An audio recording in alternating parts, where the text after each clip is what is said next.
Next 10 days अगर आपने मन लगा के इस स्ट्रेटजी को पढ़ लिया, जितनी भी वीडियोस आ रही है, गारंटीड आप इकोनॉमिक्स के एग्जाम में अच्छा स्कोर कर जाओगे। गारंटी।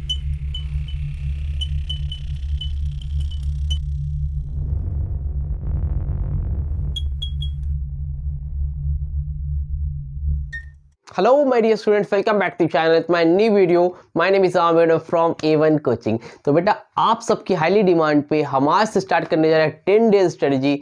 और जो लोग पहली बार देख रहे हो इस वीडियो को, उनको मैं बता दूं कि 10 डेज स्ट्रेटजी उनके लिए है, स्पेशली जिन्होंने कुछ नहीं पढ़ा तो वो 10 डेज पढ़े। जो चैप्टर्स मैं पढ़ा रहा हूँ उतना पढ़ के आप गारंटीड आप इकोनॉमिक्स में पास हो जाओगे। मैं 80 आउट ऑफ 80, 70, 60 की बात नहीं कर रहा हूँ, मैं इतनी बात कर रहा हूँ कि आप लोग 35 एटलीस्ट पा जाओगे। समझ में आ रही बात? तो इस 10 डेज को फॉलो करो, आप इतना अपने आप को सेव करो। उसके बाद भाई 80 आउट ऑफ 80 भी लाना हमें ऐसा नहीं है, बट हम अपने आप को पहले सेव तो कर ले। 10 दिन के अंदर इतना हो जाए कि हम भैया हाँ डेंजर जोन से बाहर आ चुके हैं। तो फिलहाल अभी देखो कि हमें क्या करना है। सबसे पहले चैप्टर जो स्टार्ट करेंगे हम आज वो है bank, commercial bank and central bank, chapter number 14। तो सबसे पहले बात करते हैं बैंक क्या होता है। भाई देखो बैंक क्या करता है, जो बैंक होता है ना भैया, बैंक क्या करता है, हम लोग के पैसे को डिपॉजिट करता है। मतलब हम लोग कौन है, पब्लिक के पैसे को जमा करने का काम करता है, और साथ ही साथ उसी पब्लिक के पैसे से लोगों को लोन देता है।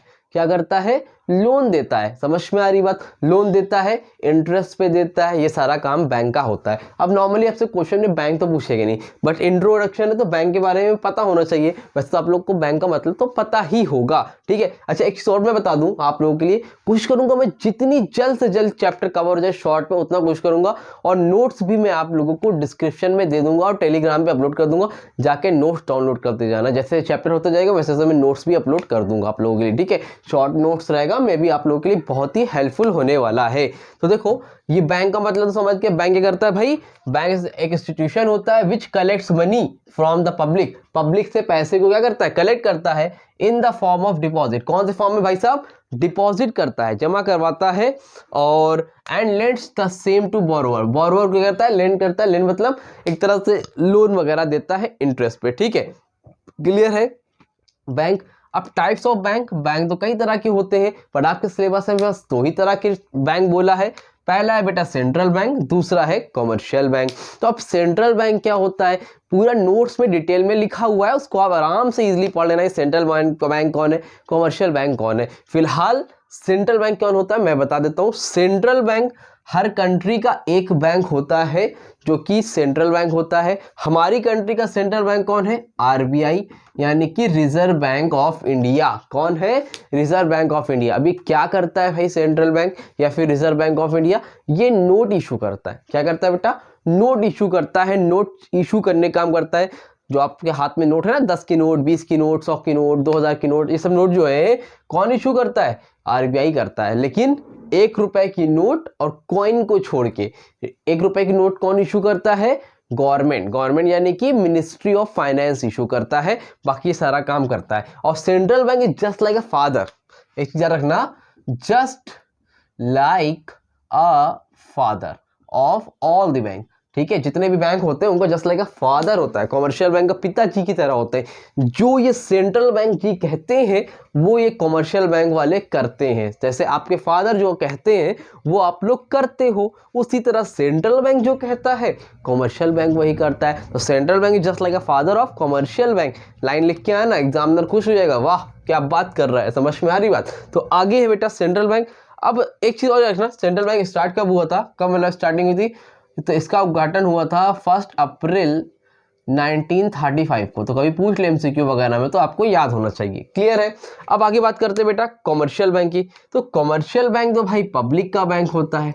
किसका बैंक होता है, पब्लिक का बैंक। पब्लिक यानी कि हम लोगों का बैंक। हम लोग क्या करते हैं, इसमें पैसे को डिपॉजिट करते हैं, जब ज़रूरत होती है तो विड्रॉ करते हैं। अच्छा हम लोग पैसे को डिपॉजिट करते हैं तो बदले में ये हमें इंटरेस्ट देता है। क्या देता है, इंटरेस्ट देता है। अब दिमाग में आ रहा होगा यार ये बैंक जो है हम लोग के पैसे को डिपॉजिट भी करता है। मान लो मेरा नाम है आमिर, मैं गया बैंक में दौड़ते हुए और मैंने 1000 रुपये जमा किया। अब बैंक क्या करता है, हमारे पैसे को रखेगा और कुछ दिन बाद 1000 की जगह मुझे 1050 रुपये देगा। मान लो 50 रुपये इंटरेस्ट दिया, तो मेरे पैसे को संभाल के भी रखा और बाद में मुझे पैसा बढ़ा के भी दिया। तो क्यों, कैसे बढ़ा के दिए भाई? बैंक इसलिए बढ़ा के देता है क्योंकि बैंक इस पैसे को, जो ये 1000 रुपये है, इसको क्या करता है, लोन पे दे देता है। क्या कर देता है बेटा? लोन पे दे देता है और बदले में 1000 की जगह 1100 रुपये कमाता है, 50 रुपये हमें दे दिया, 50 रुपये खुद रख लिया, या जो भी इंटरेस्ट रेट होगा। तो कहने का मतलब हमारे ही पैसे से बिजनेस करता है और फिर हमें इंटरेस्ट बढ़ा के दे देता है। तो नॉर्मली कॉमर्शियल बैंक क्या करता है भाई? कॉमर्शियल बैंक पब्लिक के पैसे को डिपॉजिट करता है और साथ ही साथ पब्लिक को लोन वगैरह देने का काम करता है। ये कौन होता है? कॉमर्शियल बैंक होता है। और कॉमर्शियल बैंक किसका बैंक होता है? पब्लिक का होता है, याद रखना इतना। आगे है बेटा फंक्शन ऑफ कॉमर्शियल बैंक। क्या है फंक्शंस ऑफ कॉमर्शियल बैंक? क्या क्या होते हैं फंक्शन कॉमर्शियल बैंक के? तो acceptance of deposit, advancing of loan, facilitation of payment through cheque, transfer of funds, agency function, जनरेटरी सर्विसेज और क्रेडिट क्रिएशन, ये 7 फंक्शंस होते हैं। तो एक एक फंक्शन जितने भी हम लोग डिटेल में पढ़ने वाले हैं। तो सबसे पहला जो फंक्शन है बेटा वो क्या है? Acceptance of deposit. क्या है? Acceptance of deposit. अब एक्सेप्टेंस ऑफ डिपॉजिट का मतलब क्या है? पहला काम भाई सेंट कमर्शियल बैंक का होता है कि पब्लिक को पैसे को डिपॉजिट करता है। क्या करता है? पब्लिक के पैसे को डिपॉजिट करता है, यानी कि जमा करने का काम करता है। जैसे अब 4 तरह के डिपॉजिट होते हैं, ध्यान से देखो। पहला होता है करेंट अकाउंट डिपॉजिट, दूसरा होता है सेविंग अकाउंट डिपॉजिट, तीसरा होता है फिक्स डिपॉजिट अकाउंट और चौथा है रिकरिंग डिपॉजिट अकाउंट। तो अब जो पहला वाला है वो कौन है? Current account deposit. Current account deposit वो लोग ओपन कराते हैं करेंट अकाउंट जो कि बिजनेसमैन होते हैं। नॉर्मली ये कौन ओपन करता है भाई? बिजनेसमैन होता है। ठीक है, अब ये करेंट अकाउंट डिपॉजिट में क्या होता है? अगर मान लो आप हो, कोई पर्सन है जिसका नाम राहुल है। कौन है? राहुल है। राहुल ने क्या किया है? एक करेंट अकाउंट ओपन करा है। क्या ओपन किया बेटा? करेंट अकाउंट ओपन किया है। तो अब जब राहुल ने करेंट अकाउंट ओपन किया तो जितनी बार भी चाहे, एक दिन में 2 बार, 5 बार, 10 बार, 100 बार, जितनी बार चाहे पैसे को विड्रॉ कर सकता है, जितनी बार चाहे पैसे को डिपॉजिट कर सकता है, एक जगह से दूसरी जगह पर ट्रांसफर कर सकता है। कोई उसमें लिमिट नहीं होती है। इसको हम लोग बोलते हैं current account deposit. Normally businessman करते हैं अनलिमिटेड ट्रांजैक्शन, तो इसलिए करेंट अकाउंट कौन ओपन कराता है भैया? बिजनेसमैन ओपन कराता है। अब जब बिजनेसमैन ओपन कराता है तो इस करेंट अकाउंट के लिए जो भी अकाउंट ओपन कराता है उसको कुछ ना कुछ सर्विस चार्ज देना पड़ता है। क्या करना पड़ता है सर? सर्विस चार्जेस देने पड़ते हैं। इंटरेस्ट मिलता नहीं है यहाँ पर, बल्कि उल्टा बैंक वाले आपसे सर्विस चार्ज लेते हैं। क्लियर है? Number 2 saving account deposit. Saving account deposit कौन खुलवाता है बेटा? सेविंग अकाउंट डिपॉजिट जो है, जो ऐसे हम लोग हैं, हम लोग, आप लोग, जिनको हैबिचुअल होता है, जिनके अंदर आदत आ जाए, हैबिचुअल हो जाए, हैबिचुअल फॉर सेविंग, तो उनके अंदर क्या हो? आदत आ जाए किस चीज की बेटा? सेविंग की हैबिचुअल हो जाए, इसलिए वो खुलवाते हैं। इस पे क्या होता है? इंटरेस्ट मिलता है। इंटरेस्ट मिलता है, किसको मिलता है? हम लोग को मिलता है, पब्लिक को मिलता है। जो भी पैसा हम लोग जमा करते हैं उस पे हमें कुछ इंटरेस्ट भी मिलता है। क्लियर है? अब इसमें लिमिट होती है। करेंट अकाउंट में जितनी बार चाहो पैसा निकालो, जितनी बार चाहो जमा करो, बट सेविंग डिपॉजिट में एक लिमिट होती है, 5 बार 6 बार, उससे ज़्यादा जमा नहीं कर सकते, उससे ज़्यादा निकाल नहीं सकते। इससे ज़्यादा निकालोगे, जमा करोगे तो आपको कुछ ना कुछ चार्जेस लगते हैं। क्लियर हुआ? समझ में आई बात? चलो नंबर 3 फिक्स डिपॉजिट। अच्छा, सबका नोट्स दूंगा, उसमें सब लिखा हुआ, टेंशन मत लेना। नंबर 3 पर है बेटा फिक्स डिपॉजिट। और फिक्स डिपॉजिट अकाउंट क्या होता है? फिक्स डिपॉजिट को हम लोग एफडी के नाम से भी जानते हैं। अब मान लो एक बच्ची है जिसका नाम है अंजलि। क्या नाम है? अंजलि। अब अंजलि की होनी है शादी। क्या होनी है भाई? अंजलि की होनी है शादी। और जो अंजलि के फादर हैं, अंजलि के जो पिताजी हैं, उनके पास है कुछ सेविंग। क्या है भाई? कुछ रखा हुआ है पैसा। तो अंजलि के पिताजी ने क्या किया? उस पैसे को क्या कर रहे हैं अंजलि के पिताजी? संभाल के, मतलब 5 लाख रुपए है मान लो अंजलि के पिताजी के पास, और सन 2023 चल रहा है, अभी 2023, 2030 तक के लिए उन्होंने क्या कर दिया, फिक्स कर दिया 7 साल के बाद ये पैसा 5 लाख की जगह 10 लाख होके मिल जाएगा। तब तक अंजलि बड़ी भी हो जाएगी, उसकी शादी में ये पैसा काम भी आ जाएगा। इसी को हम लोग क्या बोलते हैं, फिक्स डिपॉजिट। मतलब एक फिक्स टाइम के लिए पैसा जमा हो जाता है और फिर आप उसको निकाल नहीं सकते हो कुछ फिक्स टाइम तक। और इस पे क्या होता है, इंटरेस्ट जो मिलता है वो ज़्यादा मिलता है, मोर इंटरेस्ट मिलता है compare to saving account deposit. समझ में आ रही है बात? इसको बोलते हैं हम लोग फिक्स डिपॉजिट अकाउंट, जिनको एफडी कराते हैं जो लोग लंबे टर्म के लिए पैसा मिलता है। क्लियर है? चलो अब आगे बढ़ते हैं बेटा। हमारा लास्ट है recurring deposit account. Recurring deposit account कौन खुलवाता है? रिकरिंग डिपॉजिट अकाउंट बेटा वो लोग खुलवाते हैं जैसे कि मान लो जिनके पास, अब मान लो यही, फिर यहाँ पर अंजलि थी, अब यहाँ पर है सुनीता। अब सुनीता के भी पापा जी हैं, इनके पास, इनको भी शादी करनी है भाई सुनीता की। अब सुनीता की जब शादी करनी है तो अब जो अंजलि के फादर, तो उनके पास तो 5 लाख रुपए थे, बट इनके पास है नहीं, लेकिन पैसा कमाते हैं लेकिन इकट्ठा पैसा नहीं है इनके पास। तो ये क्या करेंगे, फादर ने एक जगह आरडी खुलाई और 10,000 रुपये महीना या 5,000 रुपये महीना बैंक में जमा करने लगे। मान लो 10,000 रुपये महीना 12 महीने जमा करो तो 1,20,000 रुपये हो गया।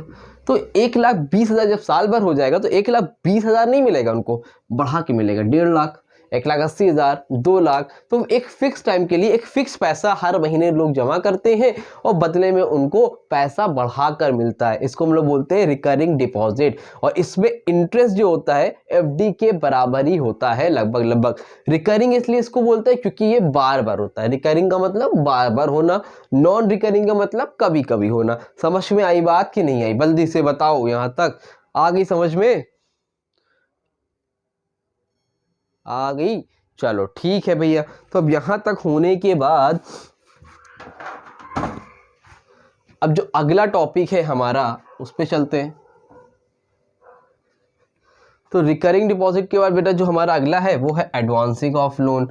क्या है? Advancing of loan. तो पहले यहां तक स्क्रीनशॉट ले लो, फिर आगे बताता हूं कि क्या करना है। हाँ तो बेटा चलो अब आगे बढ़ते हैं और देखते हैं कि दूसरा फंक्शन क्या होता है। दूसरा फंक्शन होता है कमर्शियल बैंक का advancing of loans. Advancing of loans का मतलब होता है कि कमर्शियल बैंक क्या करता है ना बेटा, लोन देता है। क्या करता है? लोन देता है। किसको लोन देता है भैया? हम लोग को देता है। हम लोग कौन होते हैं? पब्लिक होते हैं। तो पब्लिक को लोन देने का काम करता है कौन? Commercial bank. ठीक है, तो अब क्या क्या उसमें आते हैं? सबसे पहले आता है कैश क्रेडिट। कौन आता है भैया? Cash credit. ठीक है, 4 तरह के हैं। दूसरा टर्म लोन, तीसरा ऑर्डर ऑफ फैसिलिटी, चौथा discounting means of exchange. Cash credit कौन होता है? नॉर्मली बिजनेसमैन लोग होते हैं, जैसे जो उनको मिलता है जिनके पास से जो करंट एसेट होते हैं against his current asset. Current asset समझते हो? करंट एसेट का मतलब तो जैसे आपके पास मान लो बॉन्ड्स है, या फिर आपके पास मान लो जो भी स्टॉक वगैरह दुकान में रखा हुआ है सामान, तो उसके बेसिस पे आपको ये मिलता है कैश क्रेडिट। अब इसमें एक इंपॉर्टेंट चीज़ होती है, जैसे मान लो कोई भी पर्सन है, इसका नाम है मिस्टर ए। क्या नाम है बेटा? Mister A. अब मिस्टर ए ने लोन लिया है कैश क्रेडिट। ठीक है, अब किसके लिए लिया? Against his current asset. तो मान लो अगर इसने 5 लाख का लोन लिया है, बैंक में आ गया, लेकिन इसको अभी जरूरत 1 लाख रुपए की। भाई लोन आता है तो कहाँ आता है? बैंक में ही आता है। तो 5 लाख रुपए लोन बैंक में आ गया, अभी इसको पूरे पैसे की जरूरत नहीं है, इसने 1 लाख रुपए विड्रॉ कर लिया, 1 लाख रुपीज विड्रॉ कर लिया। अब विड्रॉ कर लिया तो बैंक में कितना रुपए है? 4 लाख रुपए। 5 लाख रुपए था, 1 लाख रुपए विड्रॉ कर लिया, तो बैंक में कितना रुपए? अब 4 लाख रुपए, यानी कि 4 लाख रुपीज है। तो अब 4 लाख रुपीज बैंक में है, तो इंटरेस्ट सिर्फ और सिर्फ जितना विड्रॉ किया उस पे लगेगा, होल अमाउंट पे नहीं लगेगा। जितना आप लोन लेते हो पूरे पे नहीं लगता है। कितने पे लगता है? जितना आपने विड्रॉ किया है। किसमें? कैश क्रेडिट में। Number 2 term loan. Term loan आपके जो फिक्स एसेट होते हैं उस पे लगता है, और इसमें आपने 5 लाख का लोन लिया मान लो, तो आपने 1,000 निकाला, 1 लाख निकाला, 2 लाख निकाला, इट डज नॉट मैटर, पूरे अमाउंट पे इंटरेस्ट चार्ज होता है। जिस दिन आपने लोन ले लिया तो पूरे पे ही इंटरेस्ट चार्ज होगा। क्लियर है? इस पे पूरे पे चार्ज नहीं होता है, इस पे पूरे पे चार्ज होता है। ठीक है, नंबर 3 है ओवरड्राफ्ट फैसिलिटी। अब भैया ये ओवरड्राफ्ट फैसिलिटी क्या होती है? ओवरड्राफ्ट फैसिलिटी सबसे पहले लिख के आना, this is only for current account holder. किसके लिए होती है भाई साहब? सिर्फ और सिर्फ करंट अकाउंट होल्डर के लिए होती है। अब इसमें होता क्या है भाई, मान लो ये है आपका मिस्टर अमित, और इधर है मिस्टर क्या नाम लिया जाए, मिस्टर स्मिथ। अमित ने स्मिथ को क्या किया है, एक चेक दिया 5,000 रुपये का, कितने का, 5,000 रुपीज़ का, लेकिन अमित के अकाउंट में सिर्फ और सिर्फ अभी 4,000 रुपये है। तो अब अमित से स्मिथ जब भी कभी भी बैंक में पैसा चेक लेके जाएगा तो क्या 5,000 रुपये अकाउंट से निकलेगा, नहीं निकलेगा, चेक बाउंस हो जाएगा। क्यों, क्योंकि उसके अकाउंट में 4,000 है ना, 5,000 रुपये क्लियर कैसे होगा। तो अब स्मिथ क्या करेगा भैया, इसकी जगह बुराई करेगा, सही आदमी नहीं, इससे लोन, इससे पैसा मत लो, इसको सामान मत दो, है ना, तो इसकी रेपुटेशन खराब होगी। तो बैंक ऐसा नहीं होने देता है, बैंक ऐसा नहीं होने देता है। अगर 1,000 रुपये कम पड़ रहा है ना, तो अमित क्या करेगा, 1,000 रुपये, अमित नहीं, बैंक क्या करेगा, 1,000 रुपये अपने पास से मिला देगा, क्या करेगा, अपने पास से दे देगा। और जब अमित 2 दिन बाद, 3 दिन बाद, 4 दिन बाद जब भी पैसा बैंक में जमा करेगा, तो बैंक क्या करेगा, उस पैसे को कट कर लेगा, जितना पैसा भी उसमें मिलाया होगा स्मिथ को देने के लिए बैंक ने, वो कट कर लेगा। और साथ ही साथ विद इंटरेस्ट, फ्री में कोई काम नहीं करता बैंक। 1,000 रुपये कम पड़ा तो 1,000 रुपये उसने मिला दिया, लेकिन इंटरेस्ट भी साथ में कट कर लिया। इसको बोलते हैं हम लोग ओवरड्राफ्ट फैसिलिटी। ठीक है, नंबर 4 क्या है बेटा, डिस्काउंटिंग बिल्स ऑफ एक्सचेंज। अभी जो ओवरड्राफ्ट फैसिलिटी और डिस्काउंटिंग बिल्स ऑफ एक्सचेंज है ना, ये पेपर में आप लोग का अलग से 2-2 नंबर में शॉर्ट में आ जाता है, 1 नंबर में, 2 नंबर में, तो इसको ध्यान से देख लेना। ठीक है, नोट्स में डिटेल में लिखा रहेगा, उसको लिख के आना। आगे देखो डिस्काउंटिंग बिल्स ऑफ एक्सचेंज। अभी डिस्काउंटिंग बिल्स ऑफ एक्सचेंज क्या होता है भाई, देखो डिस्काउंटिंग बिल्स ऑफ एक्सचेंज का मतलब होता है कि मान लो किसी को पैसे की ज़रूरत है, ये हमारा है कौन, मिस्टर ए, यानी कि सेलर, आपने 11th में पढ़ा भी होगा। ये है बायर जिसका नाम है बी। और अब ये तो सेलर ने बायर को सामान बेचा 1,00,000 रुपए का, तो सेलर ने बोला ठीक है हम सामान तो बेच रहे हैं, लेकिन एक बिल दे रहे हैं, उस पर तुम्हें साइन करनी पड़ेगी। तो बायर ने बोला ठीक है हम साइन कर देते हैं। तो यहाँ पर बायर की साइन हो गई भैया। अब बायर की साइन हो गई तो ये बिल ऑफ एक्सचेंज क्या, एक डॉक्यूमेंट्स होता है। कैसा बिल डॉक्यूमेंट्स होता है, एक लीगल डॉक्यूमेंट्स होता है कि इन केस मान लो बायर ने पैसा देने से मना कर दिया, नहीं दे पाया, तो ये डॉक्यूमेंट्स पे उसके साइन है ना, तो आप लीगली जाके एक्शन ले सकते हो कोर्ट में, पहली चीज़। दूसरा फायदा बेटा इसका ये होता है कि मान लो 90 दिन की बात हुई है, 90 डेज की, 3 महीने बाद पैसा देगा कौन, बायर देगा सेलर को। अब सेलर को अर्जेंट पैसे की जरूरत पड़ गई आफ्टर 10 डेज, 10 डेज के बाद पैसे की जरूरत पड़ गई मिस्टर ए को। अब क्या करे मिस्टर ए, भाई इससे मांग रहा है, इसने बोला तो 90 दिन के बाद देंगे। अब ये तो बुरा फंसा, तो ऐसा, लेकिन फंसा ना, फंस गया। तो इसके पास क्या है, बिल है। कौन सा बिल है, जो बायर ने साइन किया है। तो ये बिल को लेके जाएगा कहाँ भैया, बैंक में। कहाँ जाएगा, बैंक में। अब बैंक क्या करेगा, बैंक इसकी पेमेंट कर देगा। क्या कर देगा, पेमेंट कर देगा। और ए बिल दे देगा किसको, बैंक को। बिल चला जाएगा बैंक के पास और बैंक क्या कर देगा, पेमेंट कर देगा ए को। अब जब 90 दिन पूरा हो जाएगा ना, तो बी जाके बैंक को पैसा दे देगा। जिसके पास बिल होगा बी उसको पैसा देगा, बी यानी कि बायर। सेलर को पैसे की अर्जेंट जरूरत थी, तो डिस्काउंटिंग बिल सबसे क्या होता है, इन केस एक ये नेगोशिएबल बिल होता है। नेगोशिएबल बिल का मतलब जिसके पास भी बिल होगा बायर उसको पेमेंट करेगा। तो अगर इन केस किसी को अर्जेंट पैसे की जरूरत होती है तो बैंक से जाके डिस्काउंट करा सकता है, बट बैंक उस पर इंटरेस्ट चार्ज करता है, फ्री में नहीं करता है। अगर 1,00,000 का पेमेंट था तो 1,00,000 में वो 500, 1,000 रुपए जो भी इंटरेस्ट होगा वो इंटरेस्ट चार्ज कर लेगा। समझ में आ रही बात। इसको हम लोग बोलते हैं बेटा डिस्काउंटिंग बिल्स ऑफ एक्सचेंज। सबकी डिफिनेशन लर्न कर लेना, नहीं तो आप अपने ओन वर्ड्स में भी लिखोगे, काम चल जाएगा। क्लियर हुआ यहाँ तक, समझ में आया कि नहीं आया, जल्दी बताओ, आ गया। चलो ठीक है, अब आगे देखते हैं जल्दी से हम लोग। जो हमारा तीसरा फंक्शन है वो है बेटा facilitation of payment through cheques. एक सेकेंड रुकना बस।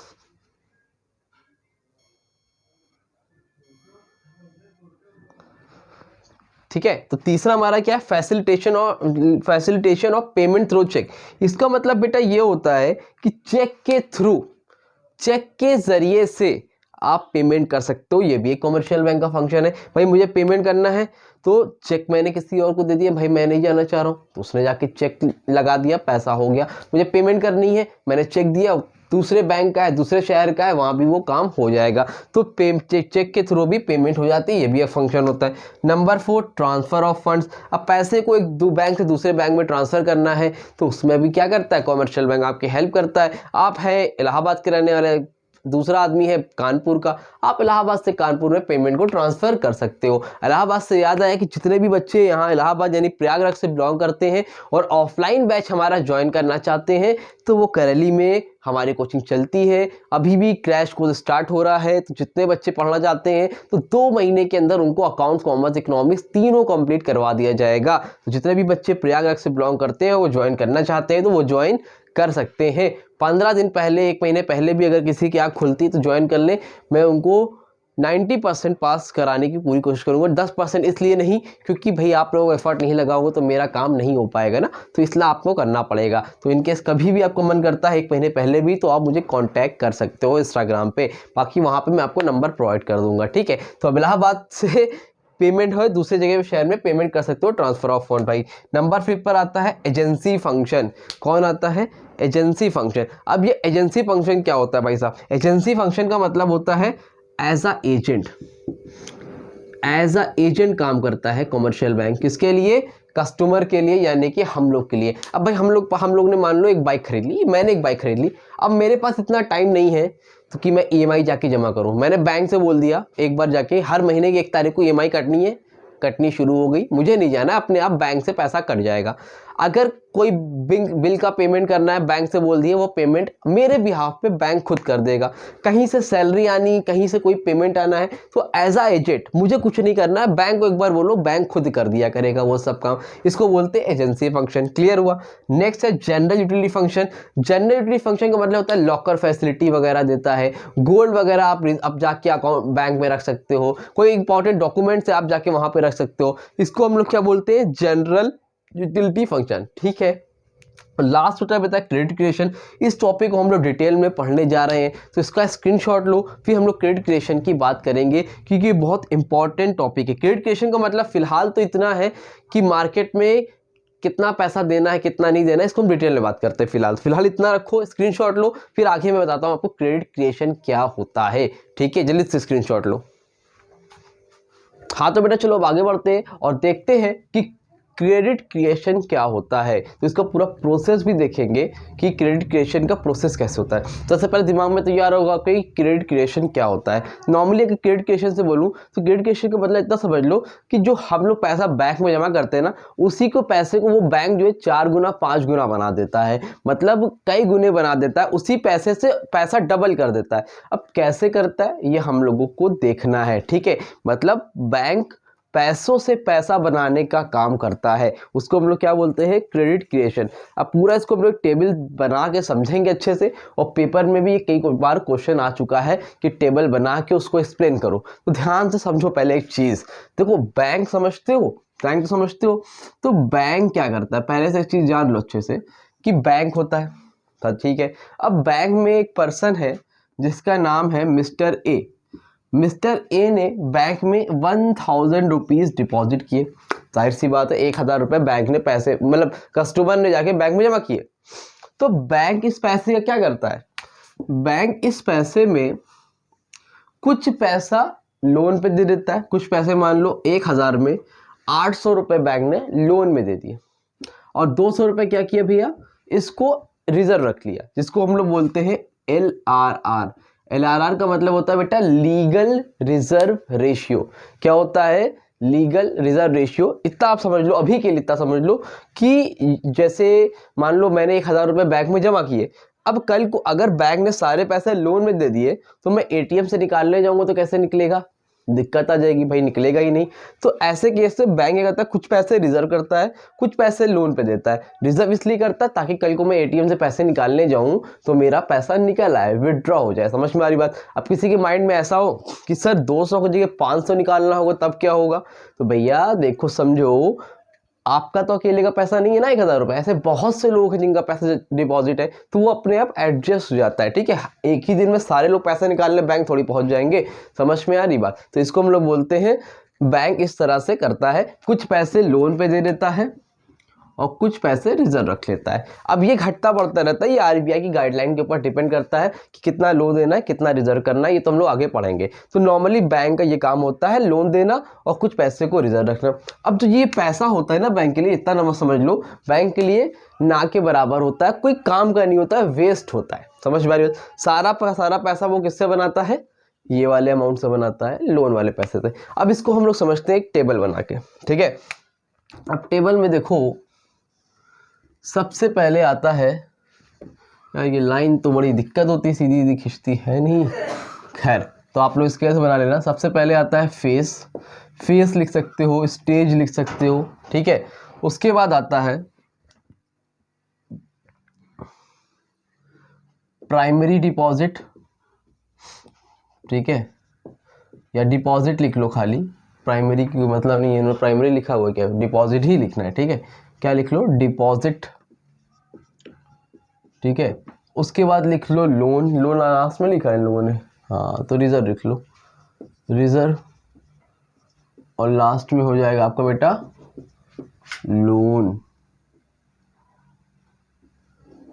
ठीक है। इसको रफ कर दे रहा हूं मैं, ठीक है।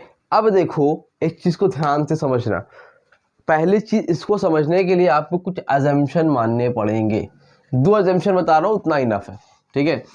पहला अजम्पशन ये है कि ऑल बैंक्स आर सेम। ये क्या है भाई साहब, एजम्पशन है। इसको समझने के लिए आपको करना पड़ेगा और पेपर में ये लिख के आना पड़ेगा, ठीक है। तो एजम्पशन क्या है, पहला एजम्पशन ये है कि ऑल बैंक्स आर सेम, जितने भी बैंक है सेम है, मतलब बैंक ऑफ बड़ौदा हो, चाहे आईसीआई बैंक हो, एचडीएफसी बैंक हो, मतलब सारे बैंक सेम है, पैसा तो बैंक में ही जा रहा है ना। तो समझने के लिए आपने क्या मान लिया, सारा बैंक सेम है। और दूसरा मान लो ऑल ट्रांजैक्शंस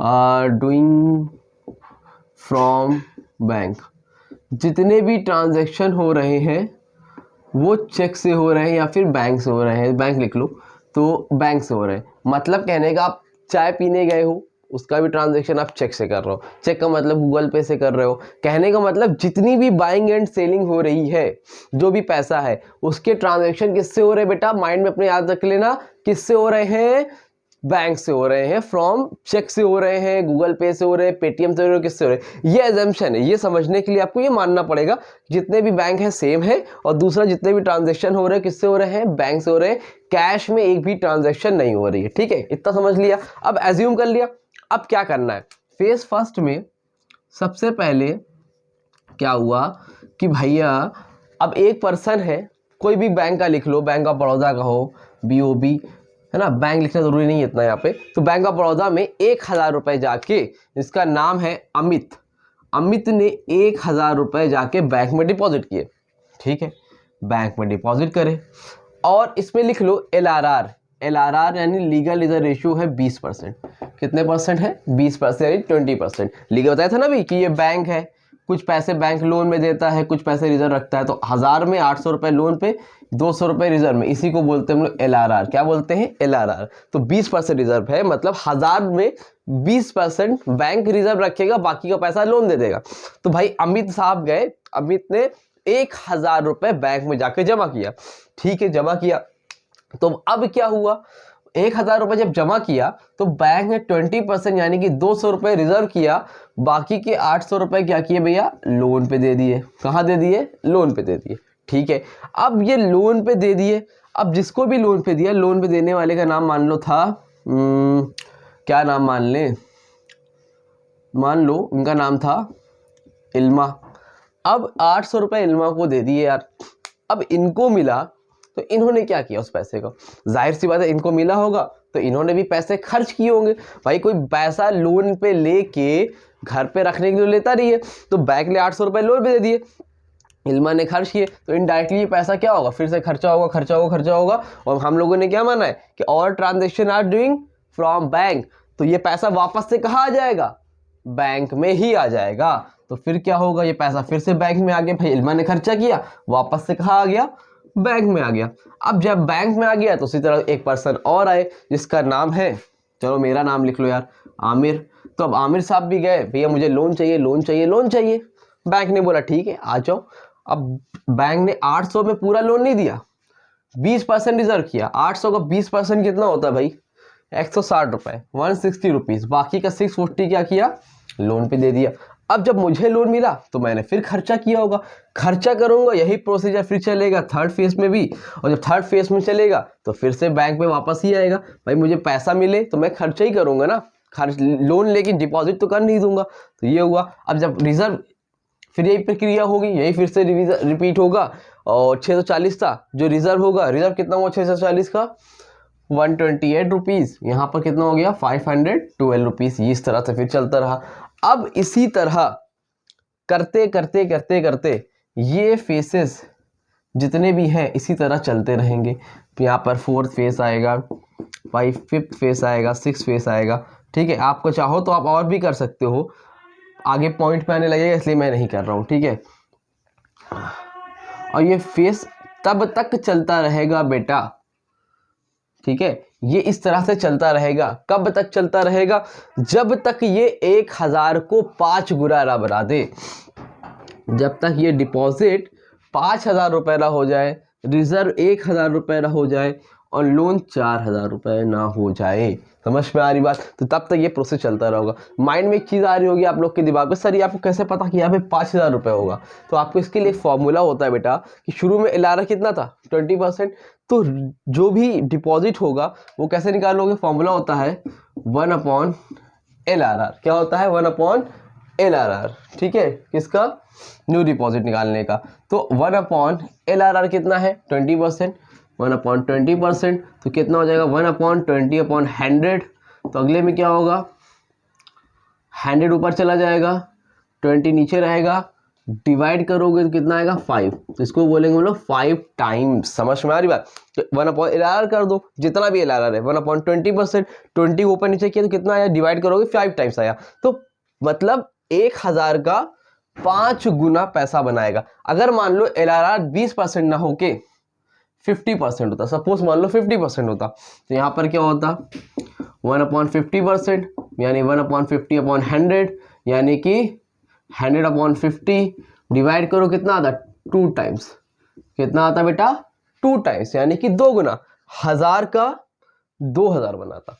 LRR जितने टाइम्स होगा उतना गुना बैंक पैसा कमाएगा। तो जितना ज़्यादा रिजर्व होगा उतना कम कमाएगा, जितना कम रिजर्व करेंगे उतना ज़्यादा बैंक पैसा कमाएगा। तो आपने एक चीज़ देखी, आपने 1000 रुपये जमा किए, बैंक ने उसी 1000 रुपये से 5000 रुपये बना दिया, रिजर्व में 1000 रुपये रख दिया, लोन में 4000 रुपये कर दिया। अब पेपर में आएगा भाई साहब, तो आप क्रेडिट क्रिएशन की मीनिंग लिखोगे 2 लाइन की, फिर इसको आप बना के आओगे और फिर इसको अपने वर्ड में एक्सप्लेन करने आओगे। 6 नंबर में क्वेश्चन आने के चांसेस है, तो इसको ध्यान से देख लेना। अब दिमाग में आ रहा हो सर लिखेंगे कैसे? तो लिखने में क्या है बेटा, इसी को लिख लेना सबसे पहले कि पर्सन डिपॉजिट 1000 रुपीज़, उसका नाम भी कुछ ले लो, ABC ले लो, या नाम लिखना है नाम लिख दो।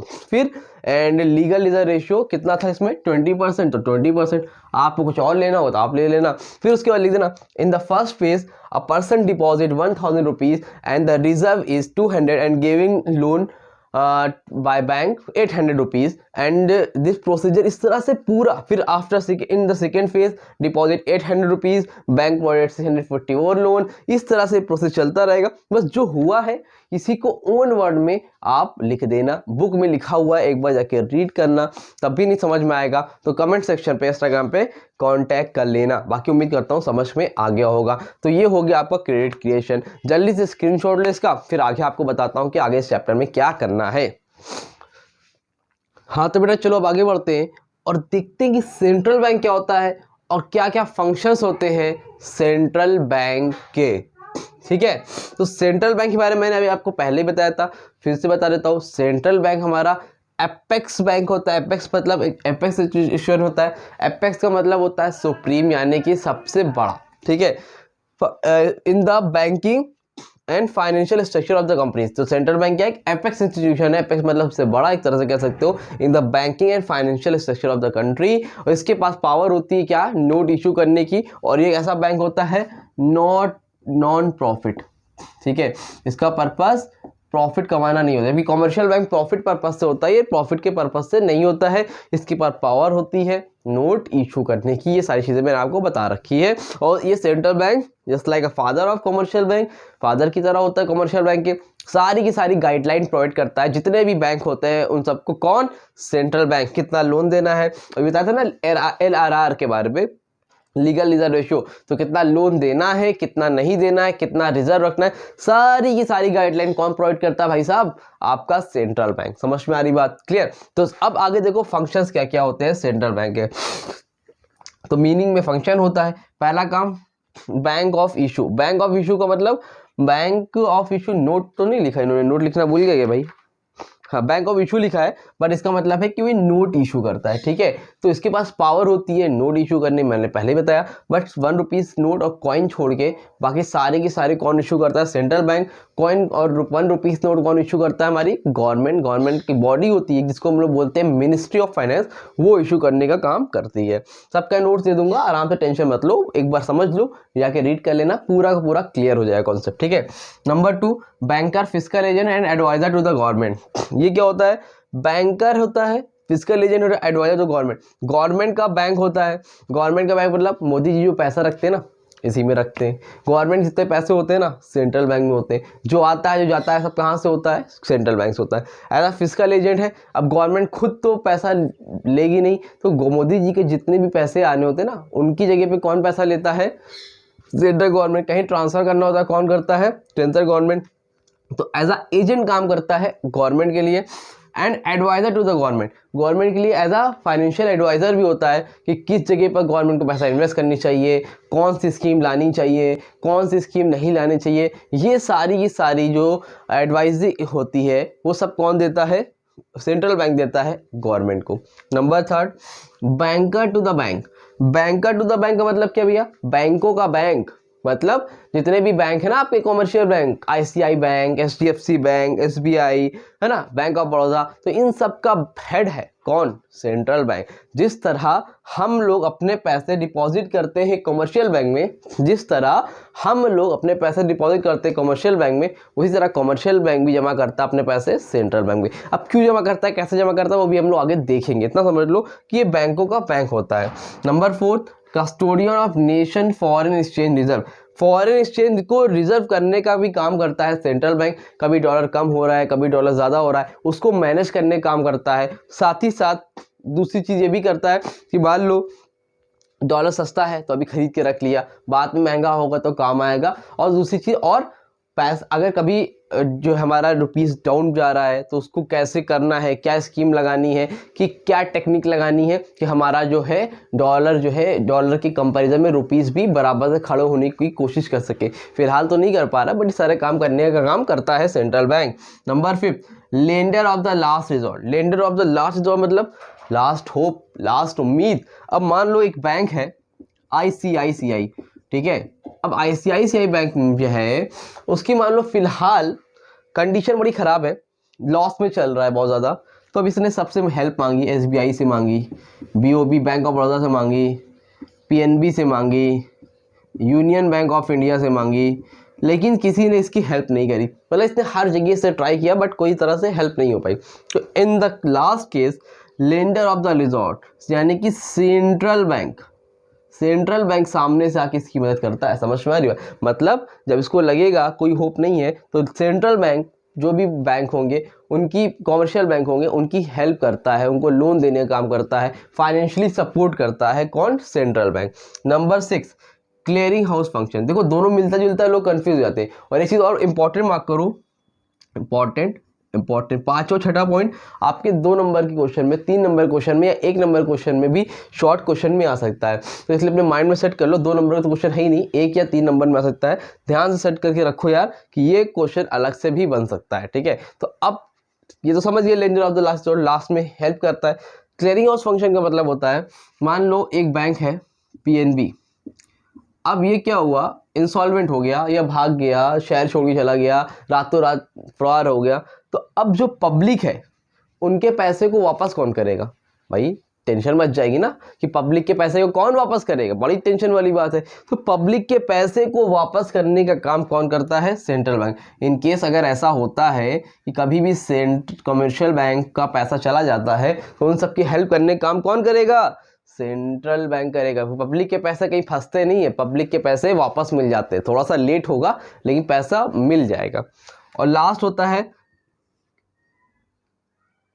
Controller of credit. Controller of credit का मतलब ये होता है कि पैसे को कंट्रोल करने का काम करता है। मान लो अगर मार्केट में क्रेडिट ज़्यादा हो गया है, लोन ज़्यादा हो गया है, मार्केट में उधार के पैसे बहुत ज़्यादा है, तो उसको कम करने का काम करता है कौन? Central bank. कैसे करता है वो हम लोग देखने वाले हैं। यहाँ तक स्क्रीनशॉट लो, फिर आगे देखते हैं कि हमें क्या देखना है। जल्दी से स्क्रीनशॉट लो। तो बेटा चलो अब देखते हैं कि क्रेडिट कंट्रोल क्या होता है मार्केट में। अगर क्रेडिट कंट्रोल का मतलब तो बता दिया। क्रेडिट कंट्रोल का मतलब होता है कि मार्केट में अगर पैसा ज़्यादा हो जाता है, उधार के पैसे, तो उसको कंट्रोल करने का काम कौन करता है? आरबीआई करता है। कैसे करता है वो हमें देखना है, ठीक है। तो अब क्रेडिट कंट्रोल बहुत इंपॉर्टेंट टॉपिक है और ये इंपॉर्टेंट है। पेपर में 4 से 6 नंबर में अक्सर देखने को मिलता है, या तो 4 वाले में या तो 6 वाले में। तो ध्यान से देखना, 2 मेथड होते हैं इसको कंट्रोल करने के। एक होता है क्वांटिटेटिव मेथड और एक होता है क्वालिटेटिव मेथड। दोनों को ध्यान से समझना और बहुत ज़्यादा इंपॉर्टेंट टॉपिक है। पेपर में हो सकता है इसमें से क्वेश्चन आपका बन जाए, ठीक है। और लास्ट टॉपिक भी है इस चैप्टर का, आपका चैप्टर कंप्लीट हो जाएगा। तो देखो क्वांटिटेटिव मेथड होता क्या है। देखो मान लो कि क्वांटिटेटिव मेथड की बात करें हम लोग, तो क्वांटिटेटिव मेथड का मतलब होता है ये क्वांटिटी के बारे में बताता है। किसके बारे में? क्वांटिटी के बारे में। जैसे सपोज मान लो हमारे 3 सेक्टर होते हैं।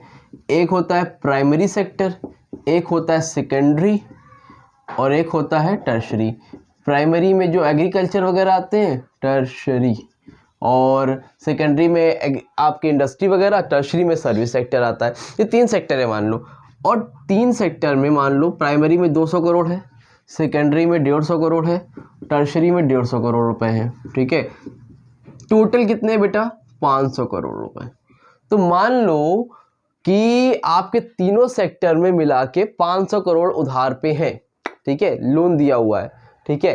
तो अब मान लो कि सेंट्रल बैंक को, ध्यान समझना, सेंट्रल बैंक को लग रहा है कि मार्केट में पैसा कम है, या फिर उनको लग रहा है कि ये सेकेंडरी सेक्टर में पैसा कम है, इंडस्ट्री सेक्टर है ना, कि यहाँ पर पैसा और ज़्यादा होना चाहिए। तो उन्होंने 100 करोड़ रुपए, तब वो क्या करेगा? 100 करोड़ रुपए यहाँ बढ़ा देगा। कितना हो गया? 250 करोड़ रुपए, मतलब और उधार दे दिया। गाइडलाइन दी कॉमर्शियल बैंकों की, भैया और उधार दो, दे दिया। तो 250 करोड़, तो टोटल यहाँ 500 जो कितना हो जाएगा बेटा? 600 करोड़। समझ में आ रही बात? मतलब अगर सेंट्रल बैंक को कभी भी लगेगा कि मार्केट में पैसा कम है, तो उसकी टोटल क्वांटिटी में चेंज कर देगा। क्या कर देगा? उसकी टोटल क्वांटिटी में चेंज कर देगा। समझ में आ रही बात? और अगर क्वालिटेटिव की बात करें हम लोग, तो उसी तरह मान लो ये प्राइमरी है, ये सेकेंडरी है, ये टर्शरी है। यहाँ पे है आपका 200 करोड़, यहाँ पे आपका 150 करोड़, यहाँ पे आपका 150 करोड़, ठीक है। टोटल कितने बेटा? 500 करोड़। अब क्या करता है क्वालिटेटिव में? क्वालिटेटिव में वो पूरी की पूरी क्वांटिटी में चेंज नहीं करेगा। यहाँ पर 500 करोड़ थे, 500 को 600 कर दिया। उसको लगा मार्केट में पैसा ज़्यादा है, तो 600 से 400 करोड़ कर दिया। मतलब टोटल की क्वांटिटी में चेंज होता है। लेकिन क्वालिटेटिव मेथड में टोटली क्वांटिटी में चेंज नहीं होता है। 500 करोड़ थे, 500 करोड़ ही रहेंगे। लेकिन उसने क्या किया? मान लो उसको लगा सेकेंडरी में कम है, तो 50 करोड़ यहाँ से कम कर दिया, लेस कर दिया, यहाँ पे 150 हो गया, और यहाँ का 50 करोड़ यहाँ पे ऐड कर दिया, 200 करोड़ हो गया। क्या टोटली क्वांटिटी में कोई चेंज हुआ? नहीं हुआ। जब उसको लगेगा टर्शरी सेक्टर से फायदा नहीं हो रहा है, प्राइमरी सेक्टर से हो रहा है, या प्राइमरी सेक्टर में पैसा कम है, सेकेंडरी सेक्टर में ज़्यादा होना चाहिए, तो एक दूसरे का पैसा इधर उधर कर देगा, बट टोटल की क्वांटिटी में चेंज नहीं होगा। तो उसको हम लोग क्या बोलेंगे? Qualitative method. और जिसमें चेंज होगा उसको हम लोग क्या बोलेंगे? Quantitative method. बताओ जल्दी से, कॉन्सेप्ट क्लियर हुआ कि नहीं हुआ कि क्वांटिटेटिव मेथड क्या होता है और क्वालिटेटिव मेथड क्या होता है? उम्मीद करता हूँ अच्छे से समझ में आ गया होगा। यहाँ तक कुछ नोट तो करना नहीं है, अगर नोट करना है पहचान के लिए, हिंट के लिए जल्दी से बना लो। चलो ठीक है, तो अब जल्दी से हम लोग देखेंगे। अब क्वांटिटेटिव मेथड में कुछ टेक्निक होती है जो सेंट्रल बैंक यूज करता है, ठीक है। क्वांटिटेटिव मेथड में कुछ टेक्निक होती है जो सेंट्रल बैंक यूज करता है मार्केट में पैसा कंट्रोल करने के लिए। पहला होता है बैंक रेट। अगर मान लो क्वांटिटेटिव मेथड की बात कर रहे हैं हम लोग, क्वालिटेटिव की भी बात नहीं कर रहे। मान लो मार्केट में 500 करोड़ रुपए हैं। कितने रुपए बेटा मार्केट में? 500 करोड़ रुपए है। अब 500 करोड़ रुपए में कुछ पैसा प्राइमरी में है, कुछ पैसा सेकेंडरी में है, कुछ पैसा टर्शरी सेक्टर में, ठीक है। प्राइमरी में, सेकेंडरी में, टर्शरी। मान लो 200 करोड़ यहाँ है, 200 करोड़ यहाँ है, और 100 करोड़ यहाँ है, ठीक है जी सर, ठीक है। अब समझो बात को, बैंक रेट का क्या मतलब होता है? बैंक रेट का मतलब होता है रेट को बढ़ा देना, घटा देना। मतलब देखो, अब ये है आपका कस्टमर, कौन है भाई? आपका कस्टमर, ध्यान समझना। ये है आपका कॉमर्शियल बैंक, कस्टमर यानी कि हम लोग, कॉमर्शियल बैंक यानी कि जो पब्लिक का बैंक है, आईसीआई, एचडीएफसी वगैरह, और ये है आपका सेंट्रल बैंक। ठीक है, तो भाई बात मेन यहाँ पर ये है कि कस्टमर है, अब कस्टमर को चाहिए लोन, कस्टमर कहाँ जाएगा भाई? कॉमर्शियल बैंक के पास। ठीक है, तो जब भी लोन लेने जाएगा तो कॉमर्शियल बैंक बोलेगा ओके ठीक है आ जाओ, मैं देने को तैयार हूँ। ठीक है, तो अभी हम लोग क्वांटिटी की बात कर रहे हैं। कस्टमर गया बैंक से लोन लेने और उसने बोला भाई साहब मुझे 10 लाख का लोन चाहिए। कस्टमर ने बोला 10 लाख का लोन चाहिए, तो कॉमर्शियल बैंक लोन पहले देता कहाँ से? आपको ये पता होना चाहिए। दो कंडीशन है, एक तो कॉमर्शियल बैंक लोन देता है जो पब्लिक के पैसे होते हैं, जो हम लोग का पैसा बैंक में जमा होता है ना, उस पैसे से लोन देता है। लेकिन मान लो अमाउंट ज़्यादा है, वहाँ से नहीं दे पा रहा है, तो वो कहाँ से लेता है? सेंट्रल बैंक से पैसा लेता है और कॉमर्शियल बैंक को देता है। एक तो हम लोग के पैसे से देता है, लेकिन अब और ज़्यादा अमाउंट है तो वो किससे लेता है? सेंट्रल बैंक से लेके कस्टमर को देता है। अब कैसे देता है? मान लो कस्टमर ने बोला कमर्शियल बैंक से 10 लाख का लोन चाहिए, तो कमर्शियल बैंक ने बोला ठीक है आपको 10% का इंटरेस्ट देना पड़ेगा। कस्टमर ने बोला ठीक है 10% दे देंगे, तो 10% देना पड़ेगा। तो कमर्शियल बैंक ने पहले सेंट्रल बैंक से लोन लिया, 10 लाख रुपए, अब जितना भी लिया, कितने पे लिया? मान लो 6% पे लिया, 7% पे लिया, 5% पे, जितने पे भी लिया, इससे कम में लिया, तो सेंट्रल बैंक लोन देता है कुछ परसेंट पे, उससे ज़्यादा बढ़ा के अपना प्रॉफिट लेकर कमर्शियल बैंक दे देता है किसको भाई? कस्टमर को। किसको दे देता है? कस्टमर को। तो पहले सेंट्रल बैंक 6% पे लोन देता था, तो 10% पे ये दे के 4% का प्रॉफिट कमा लेता था कमर्शियल बैंक। लेकिन जब मान लो सेंट्रल बैंक को लगा कि मार्केट में उधार के पैसे ज्यादा हो गए, ठीक है, अब उसे कंट्रोल करना होगा, तो अब इन फ्यूचर मान लो कोई कस्टमर फिर आया, उसने बोला भाई 10 लाख का लोन चाहिए, ठीक है, कमर्शियल बैंक ने बोला ओके आ जाओ।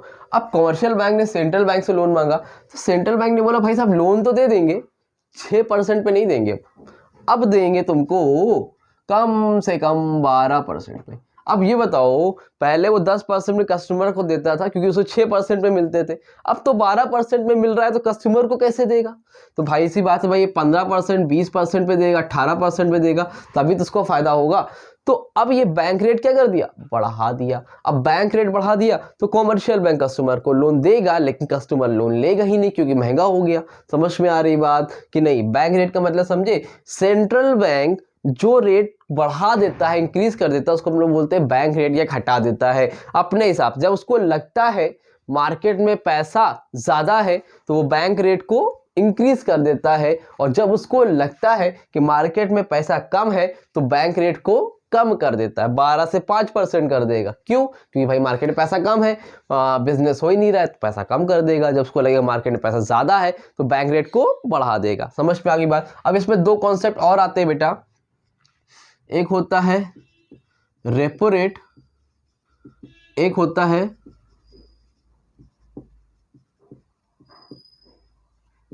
Reverse repo rate. एक होता है repo rate and second is reverse repo rate. अब ये रेपो रेट क्या होता है? रेपो रेट का मतलब ये होता है, कॉमर्शियल बैंक सेंट्रल बैंक से लोन लेता है, तो जो उसका इंटरेस्ट देना होता है, जिस इंटरेस्ट पे लेता है, उसको हम लोग क्या बोलते हैं? Repo rate. ध्यान से meaning soon low, repo rate is the rate of interest at which RBI lends to commercial bank for short period। Again जब शॉर्ट पीरियड के लिए सेंट्रल बैंक कमर्शियल बैंक को जिस रेट पर इंटरेस्ट देता है उसको हम लोग बोलते हैं repo rate. Reverse repo rate क्या है? इसका उल्टा, जब सेंट्रल बैंक कमर्शियल बैंक से कुछ टाइम के लिए लोन ले लेता है, हो सकता है कोई जरूरत पड़ गई हो, ठीक है, जब सेंट्रल बैंक कमर्शियल बैंक से कुछ टाइम के लिए लोन ले लेता है जिस इंटरेस्ट पे, उसको हम लोग बोलते हैं रिवर्स रेपो रेट। जब कमर्शियल बैंक सेंट्रल बैंक से लेगा तो रेपो रेट, जब सेंट्रल बैंक कमर्शियल बैंक से लेगा then it will be called reverse repo rate. समझ में आया? नहीं आया? आ गया? तो पहले पॉलिसी क्या है? Bank rate. जब उसको लगता है मार्केट में पैसा ज्यादा है, क्या है भाई साहब? ज्यादा है, तो वो क्या करेगा? रेट को कम कर दे, ज्यादा है तो रेट को बढ़ा देगा, जब उसको लगेगा मार्केट पैसा कम है तो बैंक रेट को कम कर देगा। ठीक है, चलो हो गया। आगे देखते हैं। दूसरी है बेटा open market operation. Open market operation को हम लोग OMO भी बोलते हैं। क्या बोलते हैं? ओपन मार्केट ऑपरेशन को OMO भी बोलते हैं। ओपन मार्केट ऑपरेशन का मतलब होता है गवर्नमेंट को जब लगता है कि मार्केट में पैसा ज़्यादा हो गया है, जब मार्केट में लगता है उसको पैसा ज़्यादा हो गया है, तो मान लो 600 करोड़ है मार्केट में, अब उसको लग रहा है पैसा ज़्यादा है, उसको कम करना है, 400 करोड़ करना है, तो गवर्नमेंट क्या करती है ना, अपनी सिक्योरिटीज़ को सोल्ड कर देती है। सिक्योरिटी समझते हो? गवर्नमेंट की सिक्योरिटीज़ है उन लोग की होती है ना, प्राइवेट में शेयर डिबेंचर्स, गवर्नमेंट की भी सिक्योरिटीज़ होती है। और हर कोई गवर्नमेंट की सिक्योरिटीज़ परचेज करना चाहता है, क्योंकि गवर्नमेंट कभी भाग के नहीं जाएगा, रेट थोड़ा कम देगा लेकिन प्रॉफिट भी देगा, और कभी ये भी डर भी नहीं कि कहीं भाग जाएगा। प्राइवेट कंपनी के जाने का डर रहता है, नहीं, गवर्नमेंट के जाने का डर नहीं होता है। तो गवर्नमेंट को जब लगता है मार्केट में पैसा ज़्यादा होता है, हो गया है, तो गवर्नमेंट बोलती है भाई साहब सुनो सुनो सुनो, हम लोग अपनी सिक्योरिटी सेल कर रहे हैं, जिसको जिसको लेना है लेने आ जाओ। तो जैसे ही वो सुनते हैं तो पब्लिक क्या करती है, गवर्नमेंट की सिक्योरिटीज़ को परचेज कर लेती है। और जब गवर्नमेंट की सिक्योरिटीज़ को परचेज करेगी तो अपने आप ही मार्केट से पैसा क्या हो जाएगा भाई साहब, कम हो जाएगा। क्या हो जाएगा? पैसा कम हो जाएगा। और जब उसको लगता है मार्केट में पैसा कम हो रहा है, तो उसी सिक्योरिटीज को पब्लिक से महंगे रेट पर वापस खरीद लेती है और सबके पास पैसा आ जाता है। इसको हम लोग बोलते हैं ओपन मार्केट ऑपरेशन। नंबर 3 होता है बेटा cash reserve ratio. Cash reserve ratio का मतलब क्या है? देखो, बैंक था, बैंक में 1000 रुपये जमा किया किसी ने, 1000 रुपये में उसने 800 रुपये लोन दिया, 200 रुपये रिजर्व किया। अब जो रिजर्व किया उसको मैंने क्या बताया था? LRR। क्या बोलते हैं उसको? LRR, legal reserve ratio. अब LRR के भी 2 टुकड़े होते हैं, जिसको हम लोग बोलते हैं CRR और SLR। SLR का मतलब होता है स्टैट्यूटरी लिक्विडिटी रेशियो, ठीक है, और CRR का मतलब होता है कैश रिजर्व रेशियो। देखो, 200 रुपये 1000 रुपये में 800 लोन दे दिया, इससे मतलब खत्म। 200 रुपये रिजर्व किया। रिजर्व के भी 2 टुकड़े होते हैं LRR के, CRR और SLR। CRR का मतलब होता है cash reserve ratio, cash reserve ratio, और SLR का मतलब होता है स्टैट्यूटरी लिक्विडिटी रेशियो। SLR का मतलब ये है कि आप लोग एक ATM से पैसा निकालने जाओगे तो कैसे निकलेगा, इसलिए कुछ पैसा अलग रख दिया, 100 रुपये यहाँ रख दिया, 100 रुपये यहाँ रख दिया। अब ये 100 रुपये ये किस बात का है? 100 रुपये बेटा CRR का मतलब समझ लो पहले। CRR यानी कि कैश रिजर्व रेशियो, इसका ये मतलब है कि कल को मान लो जिस तरह से कस्टमर कमर्शियल बैंक में पैसा डिपॉजिट करता है, उसी तरह कमर्शियल बैंक भी सेंट्रल बैंक में कुछ पैसा डिपॉजिट करता है, और नहीं करता है तो सेंट्रल बैंक ज़बरदस्ती करवाता है। क्यों करवाता है भाई? इसकी पॉलिसी है। कल को मान लो कोई कमर्शियल बैंक भाग गया, कल को भाग गया, इंसॉल्वेंट हो गया, तो पब्लिक के पैसे को कौन देगा? सेंट्रल बैंक देगा। तो कैसे देगा सेंट्रल बैंक पैसा? इसी पैसे से देगा। तो इसलिए हमेशा जो सेंट्रल बैंक होता है कुछ पैसे को अपने पास रखवाता है, ध्यान समझना, सेंट्रल बैंक कुछ पैसे को अपने पास रखवाता है, उसको हम लोग बोलते हैं CRR। क्यों रखवाता है? रखवाता भाई साहब इसलिए है, कल को कोई बैंक भाग गया तो उसके पैसे कौन देगा? तो उसके पैसे देगा कौन? Central bank. तो इसलिए इसको कैश रिजर्व रेशियो, तो इसको कभी वो बढ़ा देता है, कभी घटा देता है, क्वांटिटेटिव टाइप मेथड में। मतलब CRR का मतलब समझ गया ना, कि कुछ पैसे को अपने पास डिपॉजिट करवाता है। कौन? Central bank. किससे? कमर्शियल बैंक से। अब देखो, मार्केट में 600 करोड़ रुपए थे, अब उसको लग रहा है बैंक को कि मार्केट में पैसा ज़्यादा है, तो उसने क्या किया, CRR रेट 10% था ना अभी, उसने कहा 10% ये 50% करो। अब जब मान लो बैंक के पास 1000 रुपये आता है, 1000 में वो पहले 800 लोन देता था, अब वो 500 रुपये लोन देता है, 500 रिजर्व करता है, तो लोन ज़्यादा दे पा रहा है? नहीं दे पा रहा है, अपने आप मजबूर हो गया, ज़्यादा लोन दे ही नहीं पाए कमर्शियल बैंक। तो कमर्शियल बैंक का बस चले तो लाखों करोड़ों का लोन दे दे, उसको कोई मतलब नहीं है, लेकिन सेंट्रल बैंक उस पर पाबंदी लगा के रखा है। जैसे आप लोगों का बस चले तो आप लोग पढ़ना छोड़ दो, लेकिन सख्ती करके रखिए ना अपने माँ बाप ने, समझ में आ रही बात? तो उसी तरह, ठीक है। तो CRR समझे, तो जब उसको लगता है कि मार्केट में पैसा ज़्यादा है तो वो क्या करेगा, CRR का रेट कम कर देगा, बस बढ़ा देगा। और जब उसको लगेगा मार्केट में पैसा कम है तो CRR का रेट क्या कर देगा, मतलब कम कर देगा, भाई रिजर्व कम करो, मार्केट में पैसा ज़्यादा दो। समझ में आ रही बात? क्लियर हुआ कैश रिजर्व रेशियो? उम्मीद करता हूँ क्लियर हो गया होगा। अब लास्ट टॉपिक बचा है क्वालिटेटिव मेथड, उसके भी टेक्निक देखते हैं और जल्दी से कंप्लीट करते हैं। स्क्रीनशॉट लो इसको जल्दी से। तो बेटा सबसे लास्ट टॉपिक है हमारा क्वालिटेटिव मेथड, और क्वालिटेटिव मेथड में क्या क्या टेक्निक्स होती है वो आपकी बुक में 6 दे रखा है, बट मैंने 4 बताया, 4 विल भी आपके लिए इनफ है, ठीक है। तो देखो सबसे पहले क्वालिटेटिव मेथड क्या होता है मैंने बताया था, एक बार फिर बताता हूँ कि मार्केट में मान लो 500 करोड़ रुपए हैं, 500 करोड़ रुपए में 200 करोड़ रुपए प्राइमरी सेक्टर में है, 150 करोड़ सेकेंडरी सेक्टर में है और 150 करोड़ टर्शरी सेक्टर में है। टर्शरी सेक्टर में, ठीक है। 200 करोड़, 150 करोड़ और 150 करोड़। अब लग रहा है मार्केट में पैसा प्राइमरी में ज़्यादा है, सेकेंडरी में कम है, तो वो टोटल की क्वांटिटी में चेंज ना करके 50 करोड़ या 100 करोड़ मान लो यहाँ से कम किया, यहाँ 100 करोड़ हो गया और यहाँ पर 250 करोड़ हो गया, यहाँ पर ऐड कर दिया 100 करोड़, यहाँ का पैसा यहाँ ट्रांसफ़र कर दिया। मतलब क्वालिटेटिव मैन वो टोटल में चेंज नहीं करते हैं, एक से दूसरे सेक्टर में पैसे को ट्रांसफ़र करने का काम करते हैं। समझ में आ रही बात? इसको हम लोग बोलते हैं क्या? Qualitative method. क्लियर है? चलो अब देखो डिटेल में मैंने बता दिया पहले ही। अब इसमें 4 टेक्निक है। नंबर 1 है रेगुलेशन ऑफ कंज्यूमर क्रेडिट। इसमें आता है regulation of consumer credit. Consumer credit का मतलब होता है आप लोग मार्केट से fridge, washing machine, AC, car, bike सब खरीदते हो ना, तो वो आप लोग ईएमआई पे खरीदते हो, ठीक है। मान लो 1 लाख रुपए की एक बाइक है, कोई 1 लाख रुपीज़ की एक बाइक है, तो लोगों को खरीदना होता था पहले, तो 1 लाख पे वो मान लो 20,000 रुपये देते थे डाउन पेमेंट। डाउन पेमेंट समझते हो? डाउन पेमेंट का मतलब होता है जब भी आप कोई नया प्रोडक्ट खरीदने जा रहे हो तो उस टाइम आपको कुछ पैसा एक साथ देना पड़ता है। उसके बाद मान लो आपकी मंथली 2,000 रुपये ईएमआई बन गई, ठीक है। आपने 20,000 रुपये दिया, 2,000 रुपये उसके बाद महीना दे रहे हो। 1 लाख में आपने 20,000 रुपये दे दिया, उसके बाद बाकी का 80,000 आप पर मंथ 2,000 रुपीज़ दे रहे हो, ठीक है, बड़ा अच्छा है। लेकिन जब गवर्नमेंट को लगा, यानी कि सेंट्रल बैंक को लगा कि मार्केट में यार पैसा उधार का बहुत ज़्यादा हो रहा है, जिसका मन में आ रहा है डाउन पेमेंट करा रहा है, ले रहा है, तो उन्होंने कहा रुको भाई साहब रुको, अब से 1 लाख की बाइक पे 20,000 रुपये नहीं देना है, 70,000 रुपये जमा करो, उसके लिए ईएमआई दो। अब ये बताओ कोई भी नॉर्मल मिडिल क्लास का आदमी 20,000 रुपये दे के पर मंथ 2,000 करा लेता था। अब 70,000 उसे देना ही है तो वो 30,000 रुपये दे के कैश पे ना ले ले, होता तो ले ही लेता, बेचारे के पास है नहीं तभी तो ईएमआई पे ले रहा है। समझ में आ रही बात? तो कहने का मतलब जब इस तरह की कंडीशन होती है तो मार्केट गवर्नमेंट क्या करता है, सेंट्रल बैंक क्या करता है, रेगुलेशन ऑफ कंज्यूमर क्रेडिट, मतलब डाउन पेमेंट को बढ़ा देता है। इससे अपने आप मार्केट में उधार के पैसे कम हो जाते हैं। समझ में आई बात? चलो number 2 margin requirement. Margin requirement का मतलब क्या है भाई? मान लो एक पर्सन है, इसका नाम है मिस्टर ए। अब मिस्टर ए जाता है बैंक, कभी भी आप लोन लेने जाओ तो आपको कुछ ना कुछ गिरवी रखना पड़ता है, इसको हम बोलते हैं मॉर्गेज लोन। तो इन्होंने क्या किया, इन्होंने बोला भाई साहब मुझे लोन चाहिए। बैंक ने बोला ठीक है, कितने का चाहिए? इन्होंने बोला 10 लाख का लोन चाहिए। तो इन्होंने बोला ठीक है, आप कुछ ना कुछ गिरवी रखना पड़ेगा। इन्होंने कहा भाई मेरी ज़मीन है और 10 लाख की है वो, आप उसको गिरवी रख लिया, आप मुझे दे दिए। तो एक चीज़, तो बैंक ने बोला नहीं भाई साहब आपकी 10 लाख की ज़मीन है तो हम आपको 8 लाख रुपए दे पाएंगे, 10 लाख तो नहीं दे पाएंगे। तो इस बात को हमेशा याद रखना, जब भी आप कभी भी कुछ भी गिरवी रखोगे तो जितने की उसकी वैल्यू होगी उतना लोन बैंक आपको कभी भी नहीं देगा। अगर आपकी घर की कीमत 50 लाख रुपए है तो आपको 40 देगा, 48 देगा, 49 देगा, बट 50 कभी भी नहीं देगा, हमेशा कम देगा। क्यों भाई?